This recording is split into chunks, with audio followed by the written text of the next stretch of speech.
Yann Lequin, il développe un module de compréhension de l'intérêt de chaque.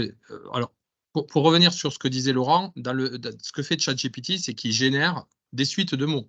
Donc, et c'est assez caractéristique de voir qu'il y a même des concours pour arriver à faire répondre ChatGPT avec une lettre, deux lettres. Donc, dès la première lettre, il invente la deuxième. Voilà. Donc, il y en a qui arrivent à faire des tâches relativement complexes avec une lettre ou deux. Avec deux lettres souvent, parce que c'est des acronymes anglais, et hop, il prend l'acronyme anglais, il continue, et puis il continue. Voilà. Donc, on est vraiment dans un outil, ChatGPT, qui fait de la génération de texte. Et tout ce qu'il écrit, il l'invente, ou on peut essayer de modérer cette invention, mais il l'invente.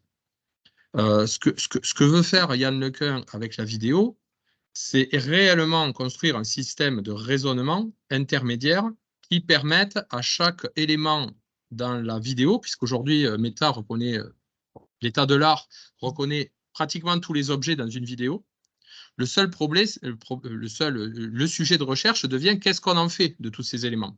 Qu'est-ce qu'on fait d'arbres qui bougent au bord de la route quand on est dans une véhicule autonome?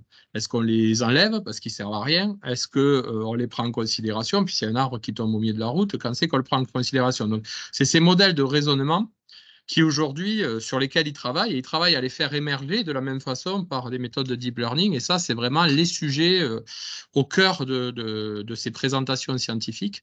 Et effectivement, sur la vidéo, il y a le modèle génératif, ou sur les voitures autonomes, le modèle génératif, aujourd'hui en tout cas, dans sa vision, doit être couplé avec un modèle de pilotage ou d'émergence de raisonnement. En tout cas, un modèle qui permet de piloter le modèle génératif et de ne pas le laisser seul générer n'importe quoi. Parce que tous ceux qui ont utilisé ChatGPT ont bien vu que à 20% des cas, il fait absolument n'importe quoi. Et que c'est assez rapidement facile de se retrouver devant quelque chose qui est inacceptable. Voilà. Je parle là avec ma casquette d'industriel, où quand on met ChatGPT en prod, il y a des choses qui sont difficilement justifiables aux yeux d'un client.